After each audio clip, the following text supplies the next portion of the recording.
All right, welcome everybody, and thank you for joining in. And Happy New Year, by the way.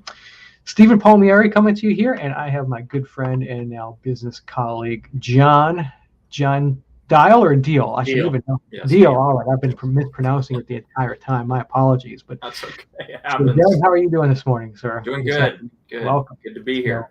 yes, indeed. So, well, for those of you guys who don't know, John has been around the credit repair industry for quite a while, working with CROs, and he does CRO contract like reviews, and or if you don't have a compliant credit repair contract, he'll basically get you on to make sure all the state stuff is compliant.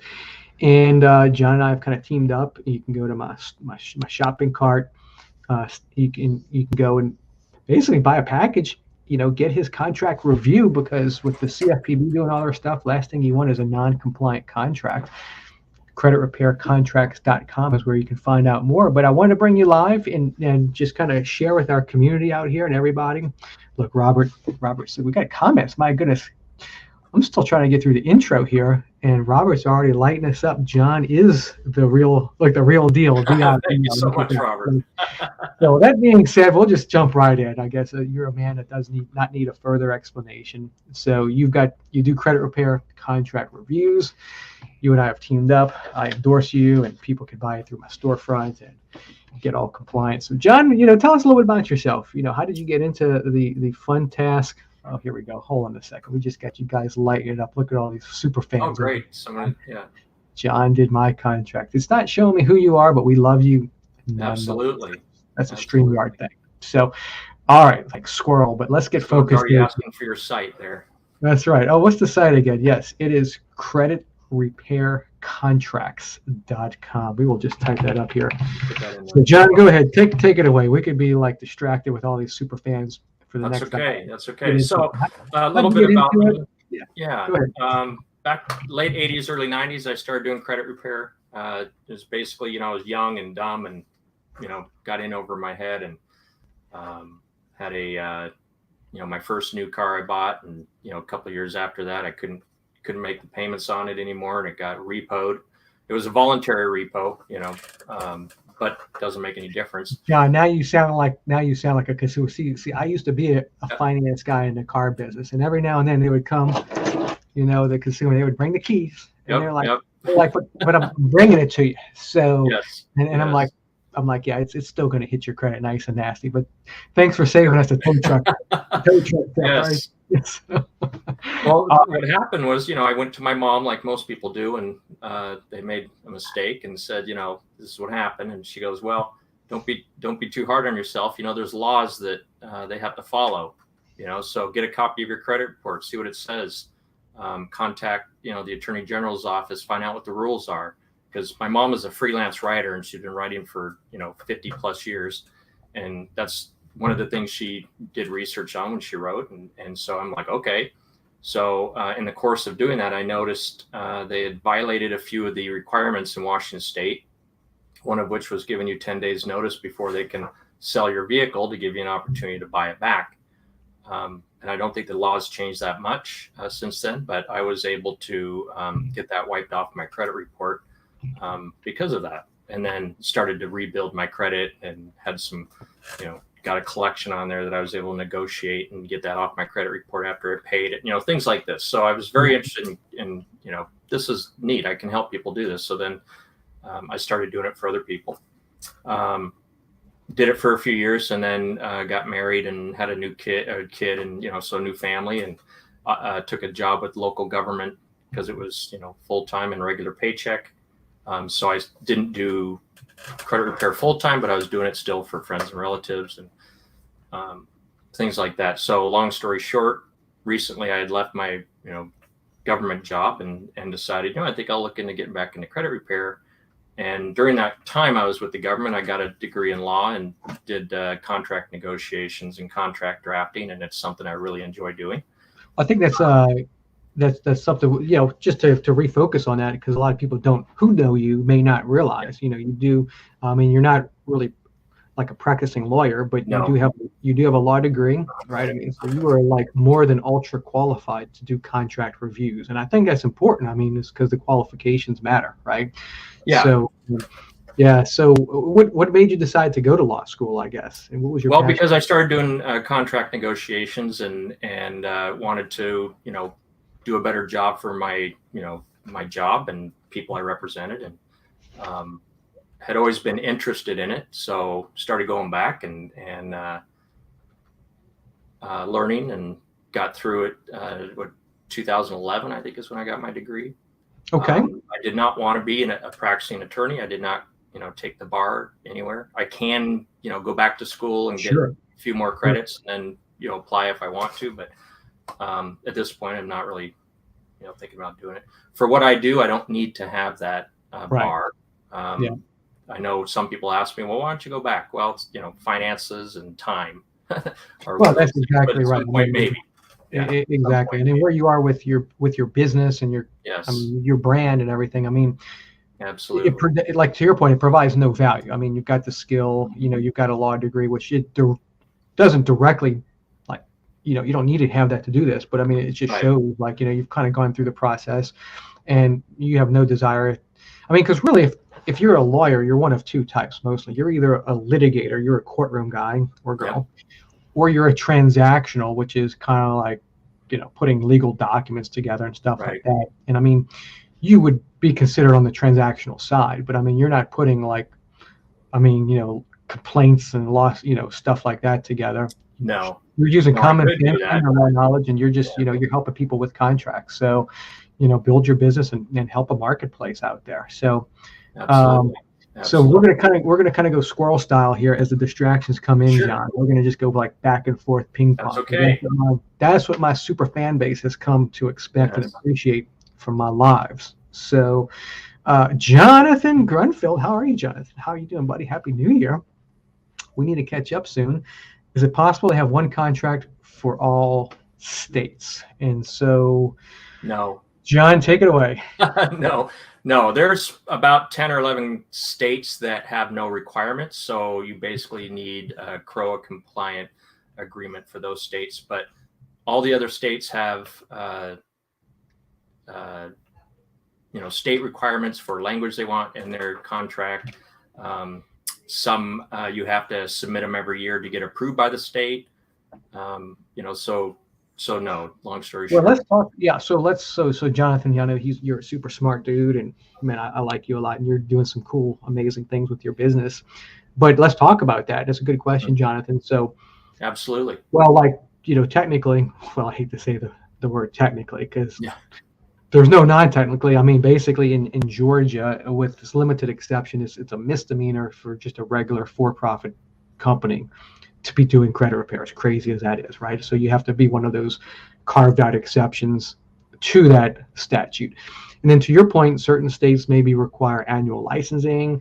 Certain states cap what you can charge. It's kind of crazy. And those are, so you've got CRO, which is the federal law, and then you have your state statutes, which are typically called credit services organization statutes. And so kind of, Jonathan, to kind of, I guess, give you some sort of how your question fits into what we've got packaged up. So we've, when John and I wanted to put this, we've been working on this for a few months actually. And typically John would like charge per page and all this other kind of stuff. And I was like, look, we got to find a way to just streamline it, if we want to bring it out. So when you go to creditrepaircontracts.com, it basically brings you to a checkout page. The base package is $495, and that includes basically CRO and one state essentially. And then you can there's a couple other, you can go to 2 states for $745 and 3 states and so forth. I mean, if you're wanting to get all 50 states, give me a call. We'll do a three-way with John, and we'll definitely, you would be what we call, what do we call that? The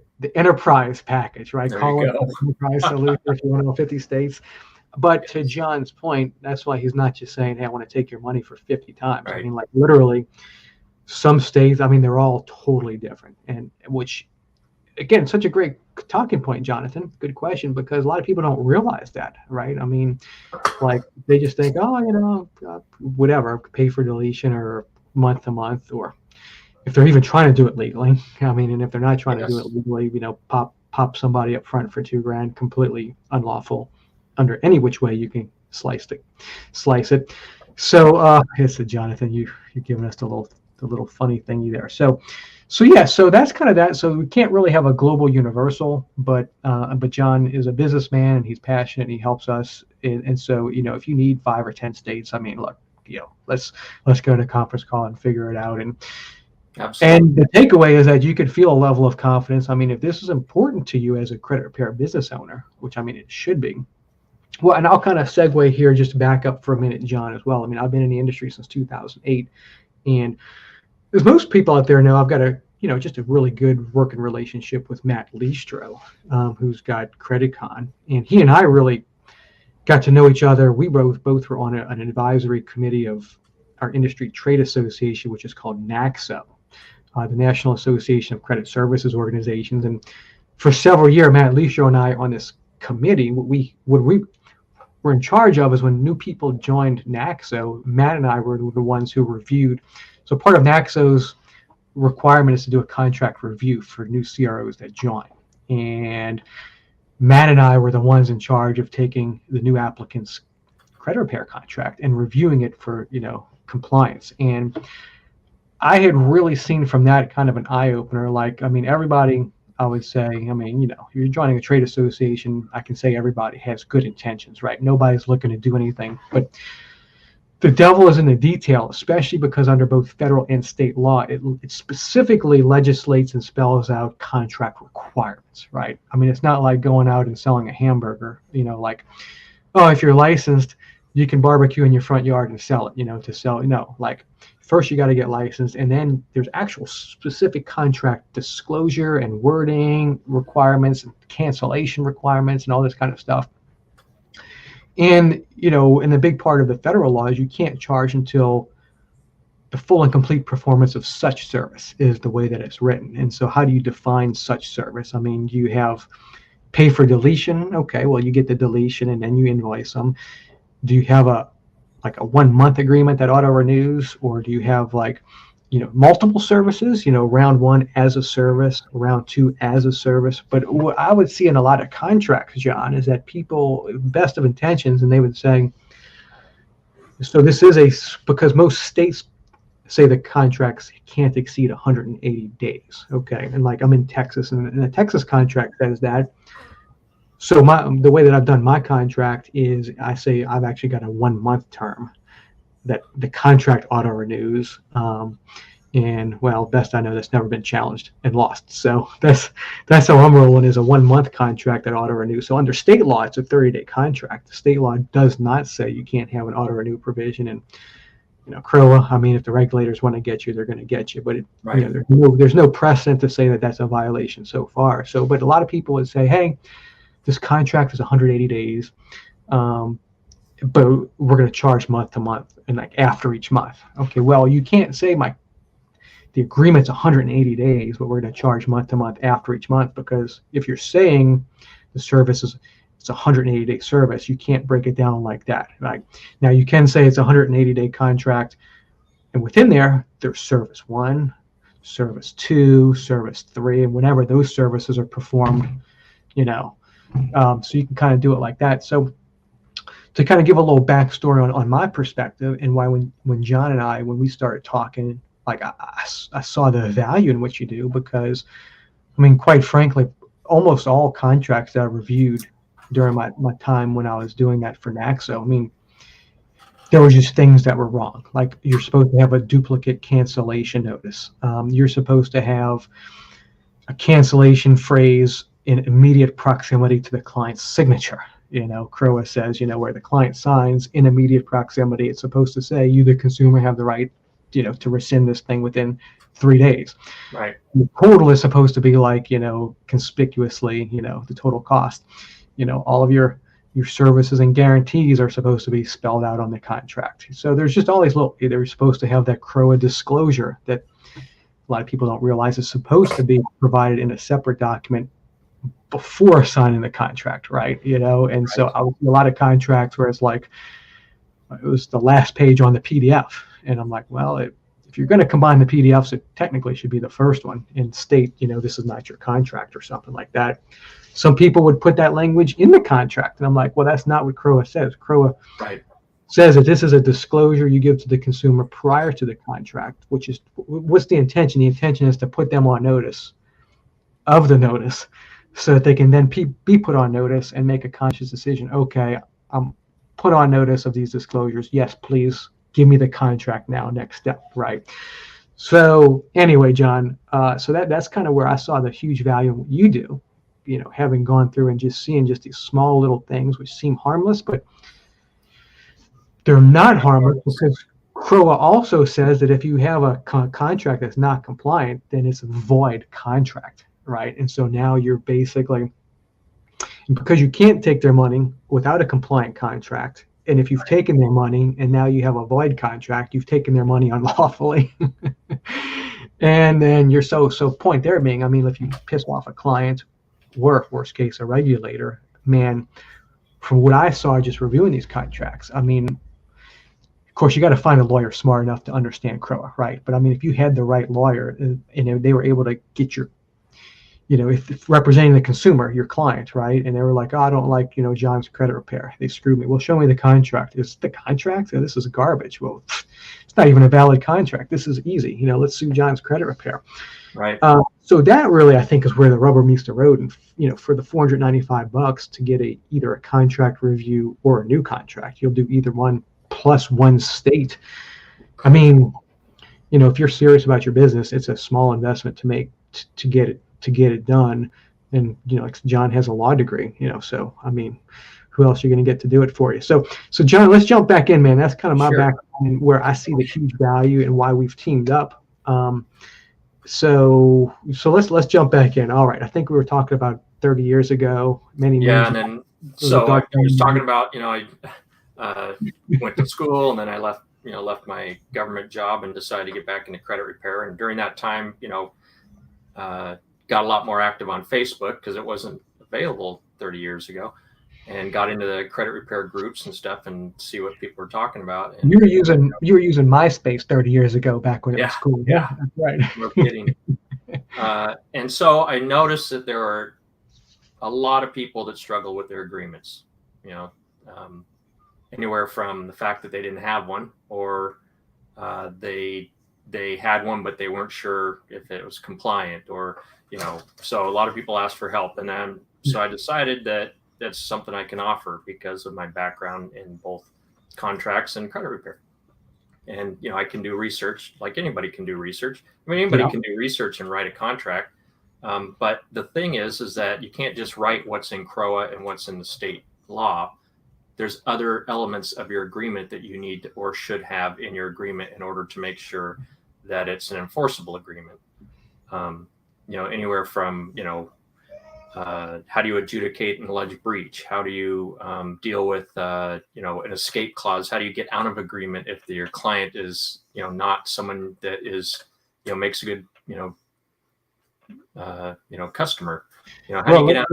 Let's pause there real quick again. See, look, we're going to turn a 20-minute video into a 5-hour marathon. But again, that's what my listening audience has become accustomed to with me. That's why you guys keep on tuning in. So, you had touched on, so I had spent 5 minutes talking about how, from the consumer's perspective, if the CRO's contract is not compliant, they can just basically say, dude, you got nothing against me. Right. But then from the flip side, if you are the CRO and you want to be able to enforce your contract, God bless if you're trying to enforce an unenforceable illegal contract, then you've got all sorts of problems. I mean, because now you're threatening these people on the basis of a contract that by statute is unlawful, right? Mm-hmm. And I mean, I know there's some folks who, do pay for deletions, and they like to sell the debt. I mean, if they, let's just be honest, there's a lot of, if you do a high volume and pay for delete, I guess even low volume, but when you have high volume, the stakes are higher. But I mean, you're going to have uncollectible bad invoices, right? And I mean, look, if you're wanting to sell $100,000 in uncollectible invoices to a debt buyer or something, I know some folks even from time to time will sue and get judgments, right? But point there being, I mean, imagine, selling these things to a debt buyer and the contract itself is not compliant under CROA, right? Like that now puts you in a bad position if they go and sue, or even if you go and sue. So it's a two-way street, right? Like having a compliant contract, you can't enforce it. I mean, like legally, right? If they know what the law is, you can't enforce it if it's garbage, right? And they can completely back out and crawfish out and tell you to go pound sand if your contract is garbage. So it's just like having a freaking front door that's wide open with a sign that says "Come in and take whatever you want to." Quite frankly, the way that CROA is written, Sure. if you don't have a compliant contract, right? So, all right, John, let's get back focused here. Yeah. So also, the majority of the states that have their own separate language have that same language in their statute that says if you have, illegal language in your agreement, then it's null and void, and we'll go after you. One of the most common things people write in their agreements that I've seen, and it's not intentional to, because they just don't understand, right? No, not everybody's an expert in contracts. But there's one thing, it's called a, oh shoot, now I'm going to forget the name of the clause. But basically, you cannot have a clause in your agreement that excuses you from any wrongdoing, basically, or anything that you've done in your agreement. You say, I'm, like I'm a whole harmless kind of a thing. Yeah, like whole harmless. I'm not. Yes, thank you. Yeah. Sometimes it's you can only protect yourself from very limited things in regard to these agreements, but you cannot protect yourself from intentional harm or illegal activity, stuff like that. And people think that, well, we'll just put this broad hold harmless in there and protect me, and that'll get you a illegal contract very quickly. So let's just give them a piece of garbage contract, and it says, even though this thing complies 0% with CROA, you hold me harmless. Yeah. You can't do that. Yeah. Huh? Right. So a lot of the stuff I do is I try to educate everybody about the laws and how I can't give legal advice, but I can tell you what it says. Right. You can give good practical advice. Yes, I can give practical advice based on my experience in credit repair and my understanding of the contracts and the language and things like that. So I try and steer everybody in the right direction. When Jonathan asked about, can I get a contract that covers every state? Some people think that they can do that, which it just can't be done unless you actually have an agreement that actually points to every state language, every state's language in the agreement. And you're going to confuse yourself and your client. But it can be done. It can be drafted that way. It's just not practical. Well, let me ask you a question. So, because I know some states require a 5-day right to rescind. Mm-hmm. Some states require a 3-day right to rescind. CROA requires a 3-day right to rescind. So how could you create a master agreement when you literally have such conflicts? I mean, would it be like flip to page 438 for the Texas right to rescind, but when like right above your signature, you got to put that language that says you have X days to rescind. So that shows the complexity, right? But I mean, how could you even jam it all together? Right, you would have to do what's in the best interest of the client, right? So everybody would have 5 days of right of rescission, because you can't say for this state 3. I mean, you could say for these states it's 3 days, for these states it's 5 days. So see what I'm saying about how confusing that is, right. And it would be very difficult to enforce because everybody would be confused, and it's not practical. And because of the laws of doing business in each state, you should have a separate contract because technically there's licensing issues, bonding issues. The states have their own requirements about licensing to do business in their state. So there's a lot of other things that go along with that. And I'm not even going to talk about TSR. So there's a whole nother issue. So I think we're going to just ignore. We're going to ignore that little TSR thing. Yes. Because right now there's legislation pending suggesting that the CFPB is unconstitutional, right? And so wouldn't that be interesting? I mean, that's never going to happen, right? But my goodness gracious. Yeah. So, all right. So TSR, we will. What do they call it? They call it turn a blind eye. Is that what we're Yeah, gonna do? yeah, Turn a blind eye yes, with TSR yeah. right now. Talk about So, it on another discussion, because that, yeah. I mean, as Robert knows and this is a very complex issue, and it should be given a good amount of time. Yeah, So it is, and not to jump into TSR, but TSR is definitely not settled like case law. And I mean, when you read it, you could logically interpret it to mean any number of several things. I mean, really, what is really telemarketing and this and that? I know I love Robert, our buddy here. Let's see, Robert. There he is. And Robert's got we'll give him a plug. He's got a cool business called Credzu, CREDZU. Check his thing out. He has a nice escrow service if you want to charge escrow for your clients. But yeah, point there being is that's definitely like this big thing. Nobody really knows how it's going to end up. And then the CFPB has been enforcing it. Now there's litigation against the CFPB accusing that their funding has been unconstitutional. So we're going to turn a blind eye to that is where I was going with that. All right, let's jump back in, John. So where are we at here, man? Yes. Robert had another comment there, which is. Let's see here. Okay, well, we actually had a yes, sir. I think that was. Absolutely. I think actually that was Justin Morgan. I've got my Facebook pulled up. Okay, Justin. Yes. Justin was the one that said that you did his contract. So I think Yes. I don't know who that is, but we love you anyway. All right, let's see here.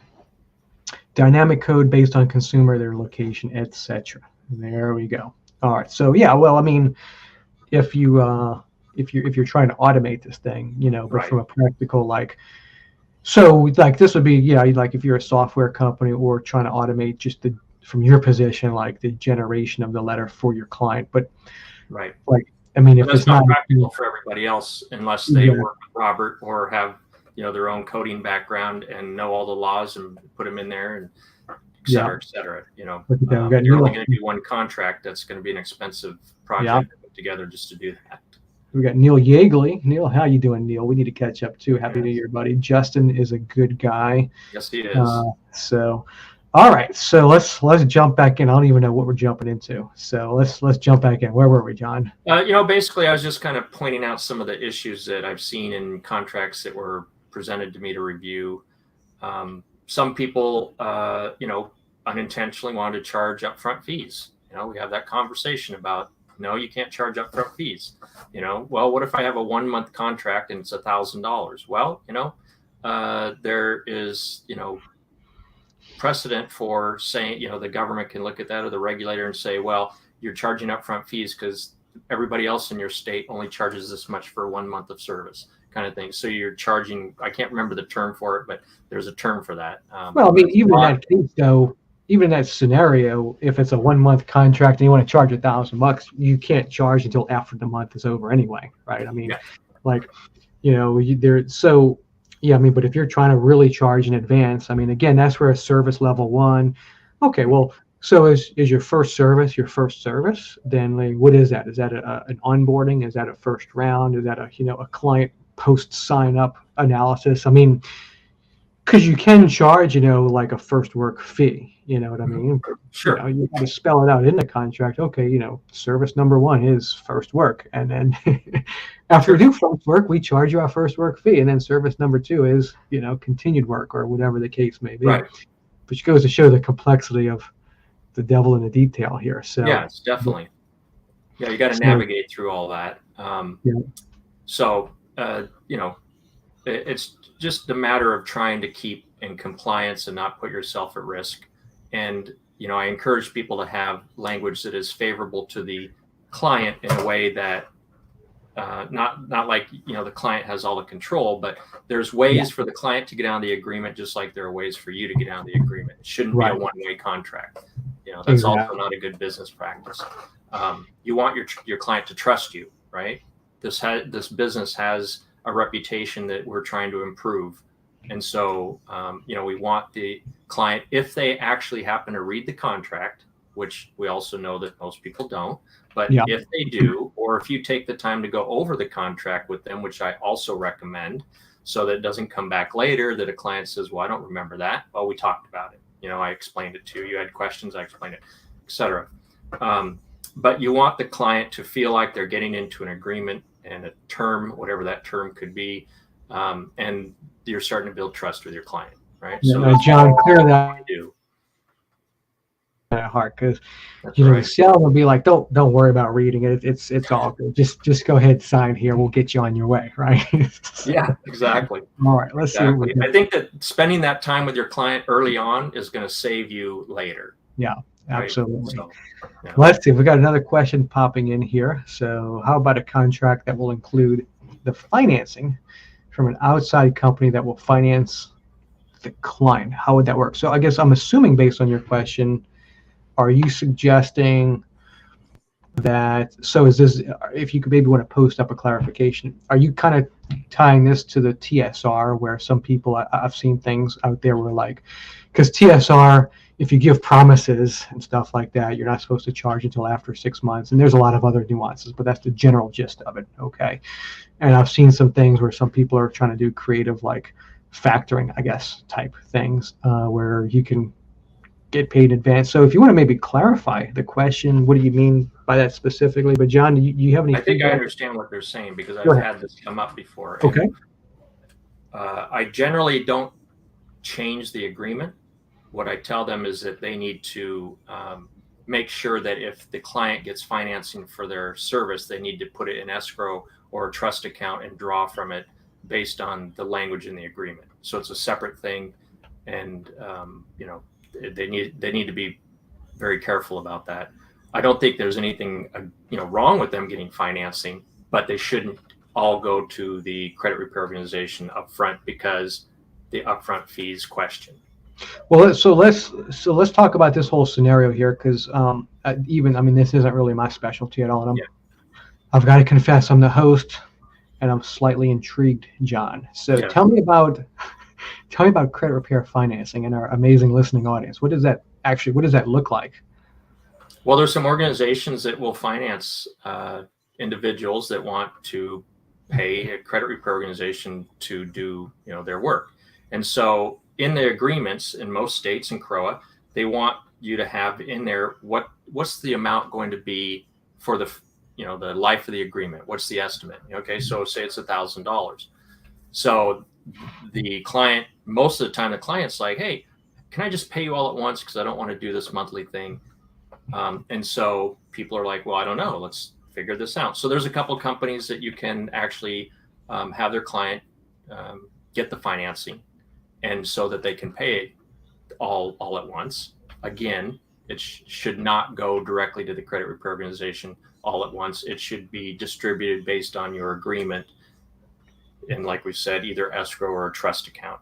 And some states require trust accounts. I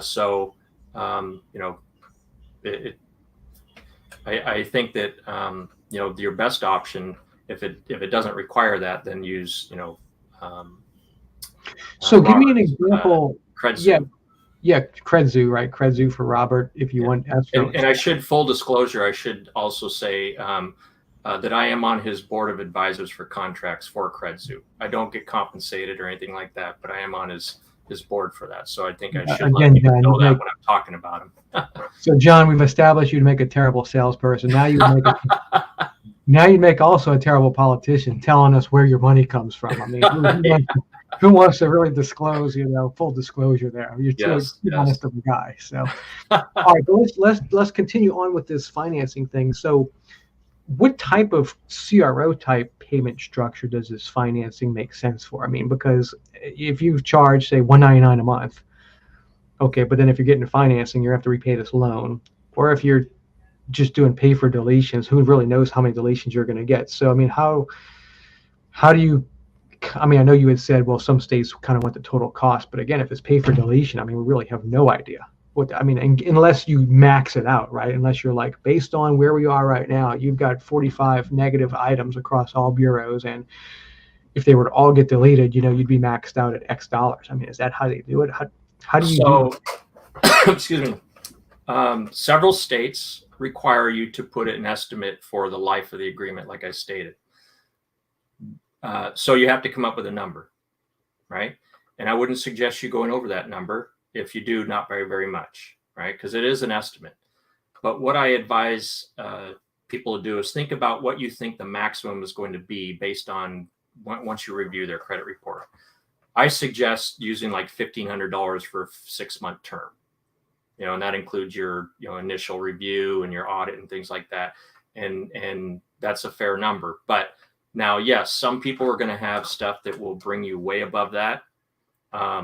So if you have that amount, that number, and it goes higher, then that's what it would be. Your finance would be based on. But you've got to come up with that number to give the estimate for your contract and your information statement if it's required.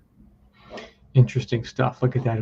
All the nuances. See, that's why they need to pay you $4.95 and get this thing nailed down. My goodness. All right. Let's see. Awesome. Charles, how you doing, buddy? We need to catch up too as well. My goodness. Charles, awesome information. By the way, Charles is like Thanks, Charles. Charles is a student loan expert. Truly, he's spent Absolutely. 10 years working in the universities in their student aid department. So if you've got student loan questions, reach out to Charles. Absolutely. Let's see here. I think this is all Neil Yeagley here. The finance companies report the account to the credit bureaus as payment history. Well, that's cool. Okay. Let's see, yes, Robert. Yes, that's also the financing also includes being, a trade line on your credit report in most cases. So kind of very cool. Very cool. Okay, let's see, Robert here. You're on the board of for contracts because you're a good contracts. We highly recommend John. Thanks, Robert. All right, there we go. Appreciate it. Look at that. Some more Neil Yeagley. Let's see. Is this Neil? No, I don't think this is Neil. Somebody says that would be awesome. Okay. Yeah, this is Neil. It is for month. So he thinks it's only for the month-to-month, the financing. Who knows? It depends on who you're using, because I know of other CROs that use that have their source of financing is for an entire amount that is estimated in their agreement. Yeah. Okay. I can find that information out, but I don't know what it is right now. Okay. What bureaus do they report to? I guess we don't know that yet either. I don't know. Yep. All right. So, all right. Well, so, man, anything else that our listening audience should know about John and the credit repair contracts and all that good stuff as we announce this joint venture here for our listening audience? Let's see, John. Yeah. The pay per delete model there, usually does not fare too well. That, it depends. I know some CROs that are very successful with it and some that have changed to, a month to month. That's another thing I should also emphasize.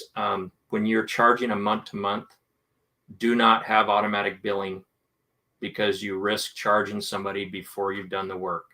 I can't stress that enough. You could unintentionally charge someone before you've done the work, unless you intentionally are charging a month behind.